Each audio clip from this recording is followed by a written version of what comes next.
Hello à tous et bienvenue dans un nouvel épisode du French Podcast. Aujourd'hui, on va lever le voile sur ces petites erreurs françaises qui, franchement, vous trahissent tout de suite comme touristes. Mais alors, tout de suite! Ah oui, c'est tellement vrai. Je me souviens, une fois à Toulouse, j'étais planté devant un vieux mur. Tu sais, le genre de spot parfait pour un croquis urbain. Et là, un couple d'Américains m'a demandé s'ils étaient sur la route du Capitole.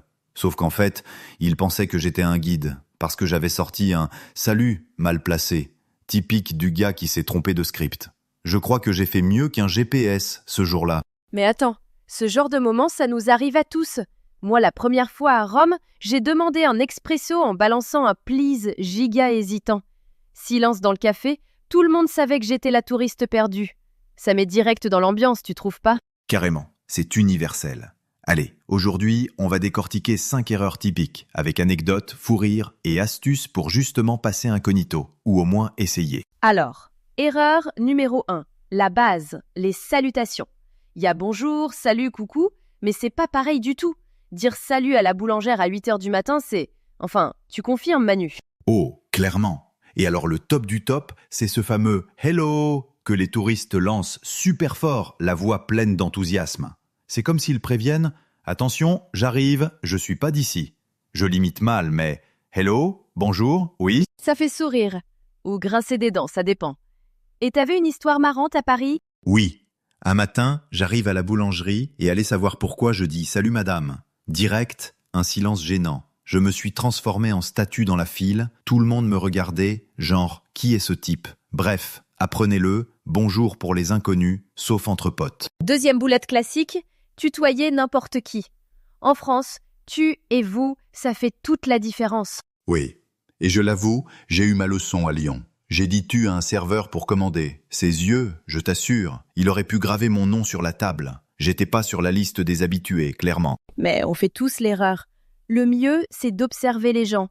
Tu vois comment ils font, tu copies, et si tu doutes, tu vous vois. Voilà, et n'ayez pas peur de demander, hein. Ça vaut mieux qu'un froid polaire dans un café. Alors, Charline, test surprise. Library, en français, c'est quoi? Facile, une librairie. Non, attends, c'est la bibliothèque, non? La librairie, c'est le magasin. Je me plante à chaque fois aussi. Bah voilà, le piège. Les faux amis, ces mots qui ressemblent en anglais mais veulent dire tout autre chose. On a tous vu la scène du touriste qui cherche la library au lieu de la bibliothèque. J'ai une copine américaine, elle cherchait une bicyclette dans un magasin de beach. Je crois qu'on est parti dans un fou rire monumental. Elle s'est retrouvée avec des tongs, pas en vélo. Alors, petit challenge pour toi, Manu. Balance tous les anglicismes de touristes. Easy, shopping, ticket, parking, check, et j'en passe. Les vrais Français, parfois, ça leur pique les oreilles, ces mots. Genre, c'est la soupe franglais, quoi. Franchement, je comprends, c'est un réflexe, mais c'est vrai que si tu demandes « Can I have a ticket ?», tu risques d'attendre. Tu l'as dit. Un jour, en province, j'ai sorti un « ticket s'il vous plaît » à un vendeur. Il m'a regardé comme si je demandais la lune. En fait, fallait dire « billet ». Donc, même sur des mots faciles, le piège. Oh là là, faut pas oublier les « s'il vous plaît » et « merci ». Hein. On les place partout, partout. C'est clair. Un de mes amis, il n'a pas salué la boulangère, a juste commandé son croissant sec. Elle lui balance un silence glacial. Il a compris la leçon. Tout commence avec un bonjour et un sourire. Même pour demander un verre d'eau. C'est hyper important. Ça montre que t'as capté l'esprit.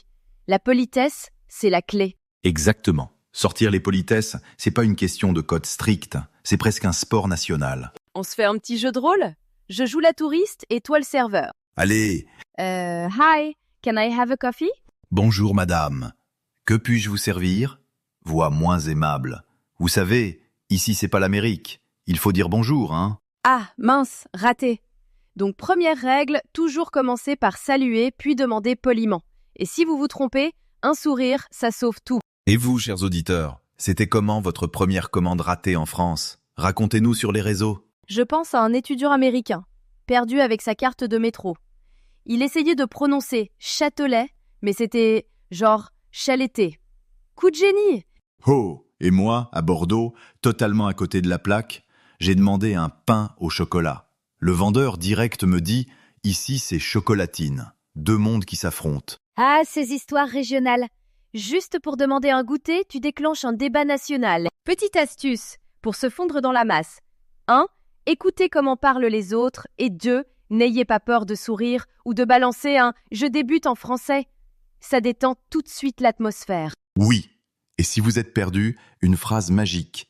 Excusez-moi, pouvez-vous m'aider? Sérieux, ça marche à tous les coups. Et c'est souvent le début de conversation ultra sympa. Et osez vous lancer. Plus on rigole de ses erreurs, plus vite on apprend. Je le jure. Alors, vous avez retenu? Salutations, vouvoiements, faux amis, anglicisme et politesse. Voilà le pack anti-touriste. Merci d'être avec nous. Et surtout de rire avec ou de nos propres bourdes. Promis, personne n'est parfait.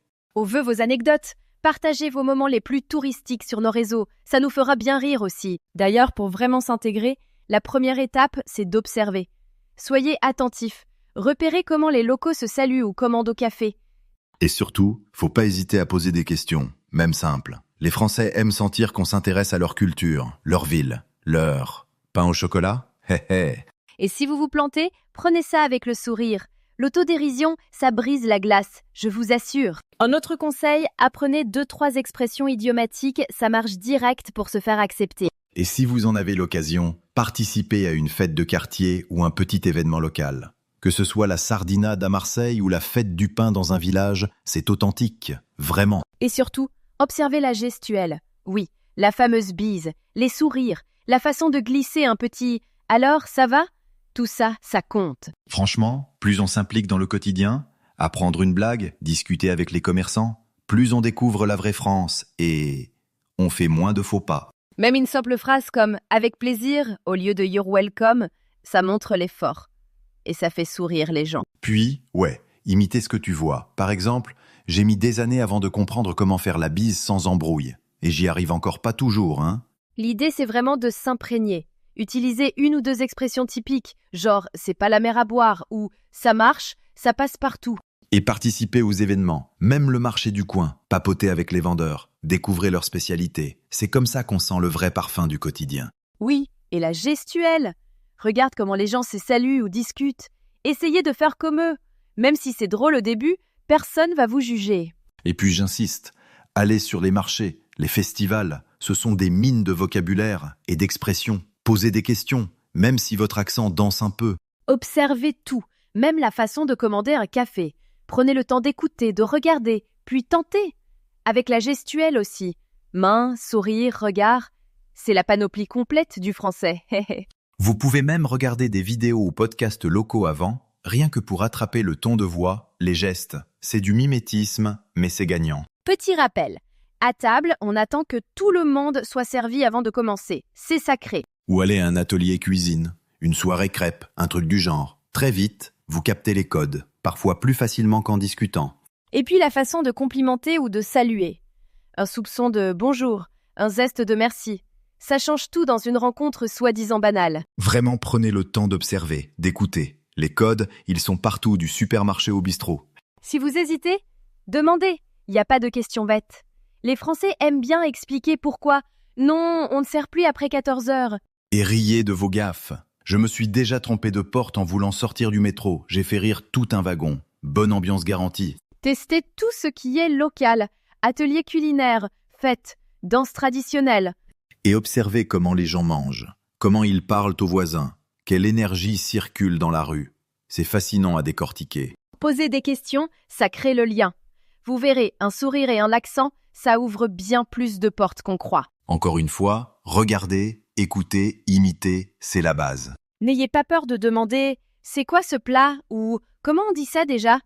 On sent tout de suite quand l'intérêt est sincère. Et faut oser rire de soi. Rien de mieux que l'humour pour briser la glace avec les Français. Pour finir, un dernier conseil, allez sur un marché, posez des questions aux vendeurs. Même si vous faites 3 erreurs par phrase, ça marche toujours. Regardez et copiez la routine des Français, même la démarche dans la rue, ou comment ils tiennent leur café. C'est mimétique, mais c'est efficace. Et puis pour la gestuelle, le ton, ça vient avec le temps. Allez, amusez-vous, c'est ça le vrai apprentissage. Bon, sur ces bons conseils, on vous dit à très bientôt sur le French Podcast. Portez-vous bien, riez de vos bourdes et partagez-les avec nous. Merci Manu, merci à tous, à la prochaine et surtout, restez curieux et drôles. Salut!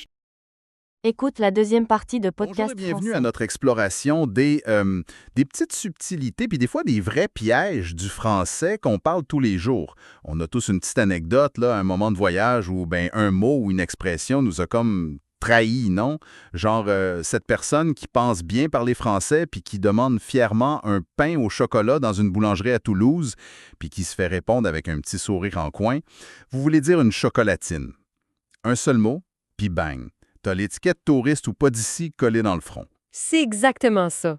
Puis ces petites différences-là, ces nuances qui peuvent être drôles, mais des fois franchement embarrassantes, c'est ça qu'on va regarder de plus près aujourd'hui. La langue française, là, elle est pleine de ces détails qui peuvent changer complètement le sens d'une phrase ou juste révéler d'où on vient même si on pense maîtriser la grammaire comme il faut. Absolument. Puis, pour nourrir notre discussion, on a brassé pas mal de stock.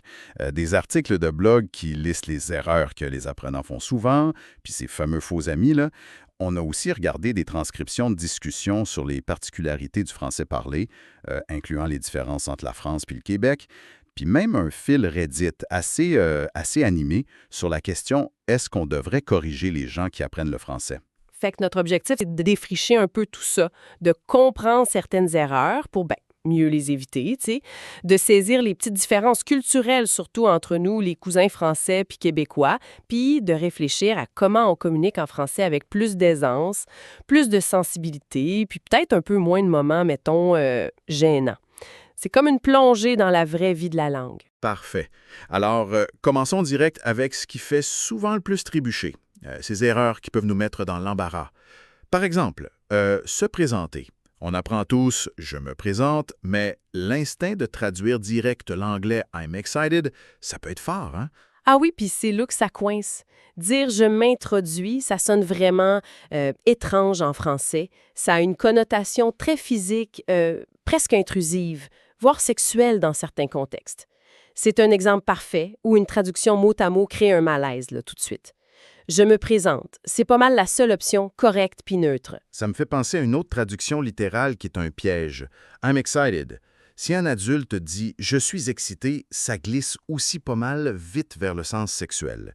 On dirait plutôt « je suis impatient » ou « j'ai vraiment hâte ». C'est moins ambigu. Tout à fait. Puis dans le même genre de connotation un peu inattendue, faut faire attention avec l'adjectif « bon » ou « bonne ».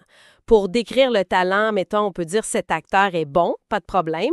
Mais au féminin, « cette actrice est bonne », ça peut facilement déraper vers le vulgaire, tu sais, vouloir dire qu'elle est attirante physiquement. C'est plus sûr puis plus respectueux d'utiliser « elle est douée » ou « elle est talentueuse ». Et un autre verbe à manier avec des pincettes, « jouir ». Ça veut vraiment pas dire profiter ou s'amuser dans la langue de tous les jours, là. Planifier ses vacances en disant « on va bien jouir cet été », mettons, ça risque de faire lever quelques sourcils. Ouf, oui.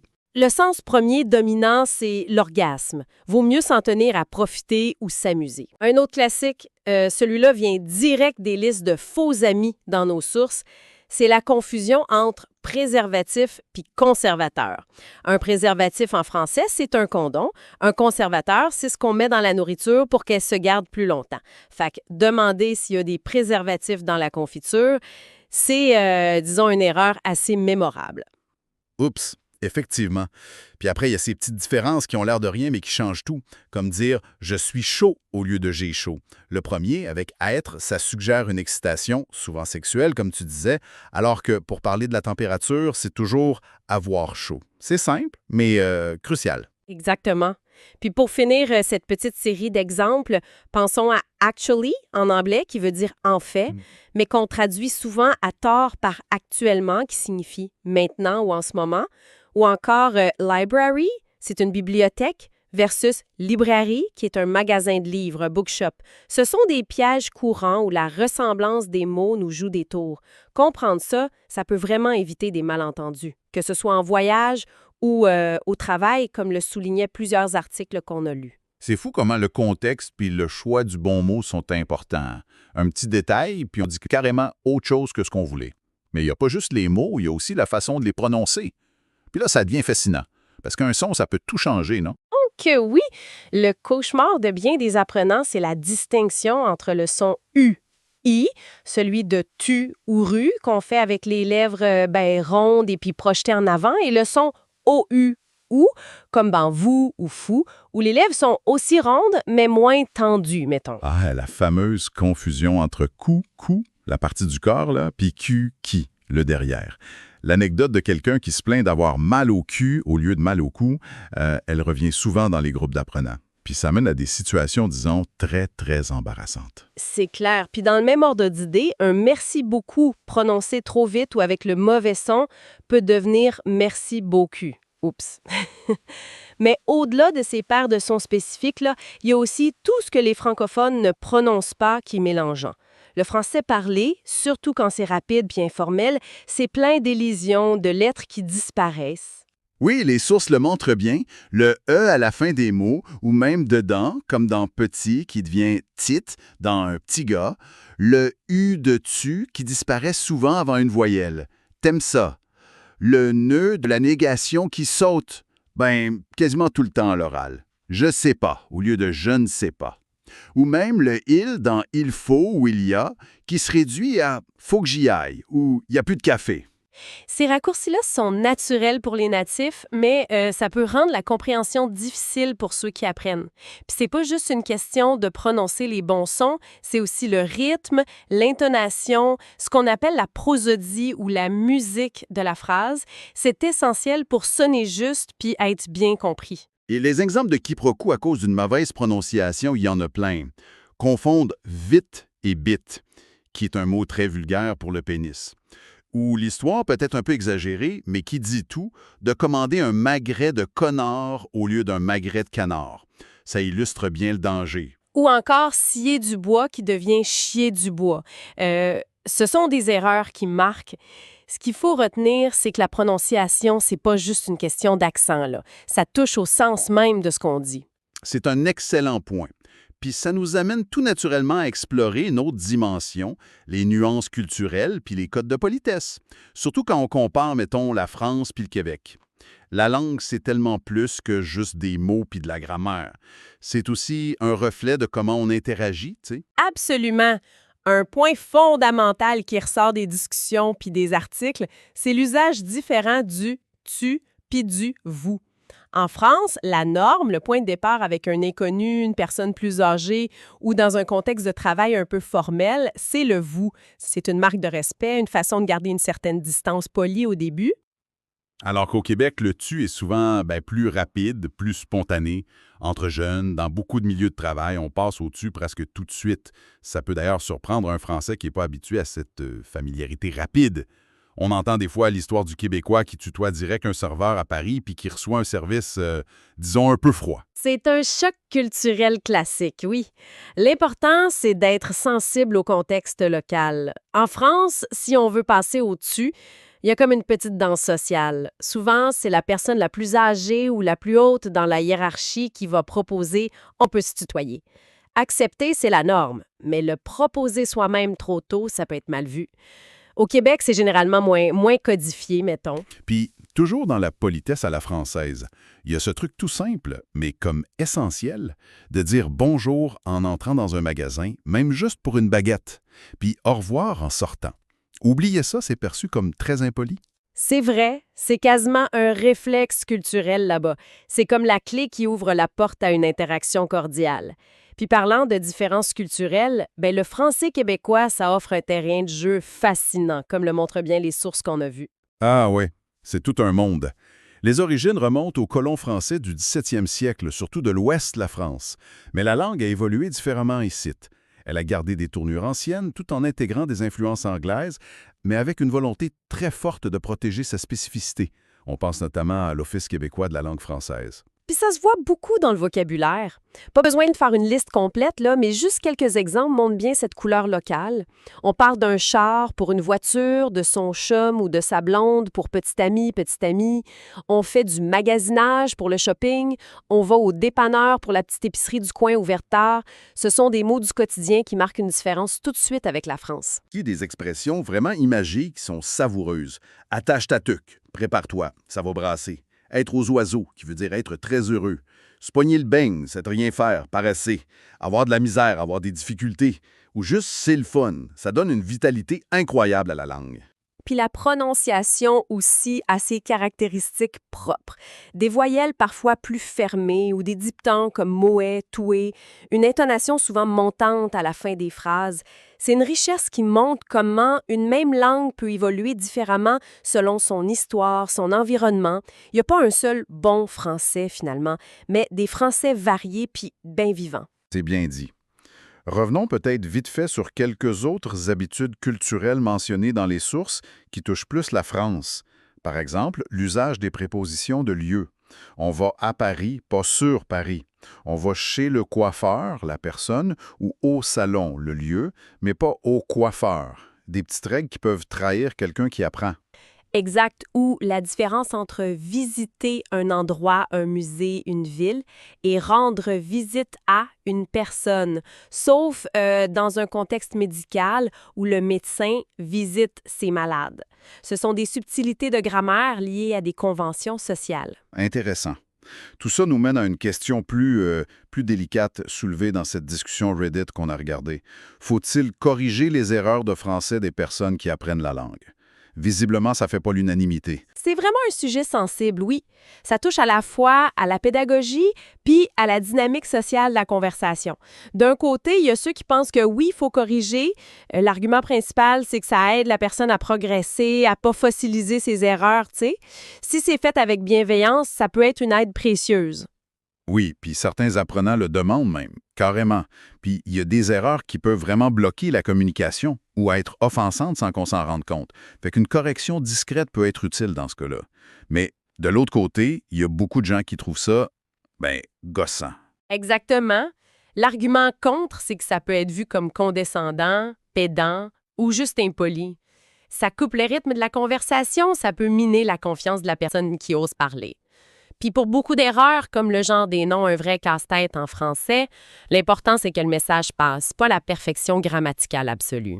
La discussion en ligne montrait bien cette tension-là. La plupart des gens semblaient préférer ne pas être corrigés à tout bout de champ, surtout pas en public ou par des inconnus, à moins d'avoir donné leur accord. Si on décide de corriger, la manière semble super importante, plutôt reformuler discrètement « Ah oui, tu as un stylo bleu » que de pointer l'erreur directe. Puis le contexte joue énormément. Corriger un ami proche qui apprécie ça, c'est pas la même chose que de reprendre quelqu'un pendant une réunion de travail, mettons. Il y avait aussi un débat intéressant dans le fil Reddit sur l'idée que les Français auraient particulièrement tendance à corriger.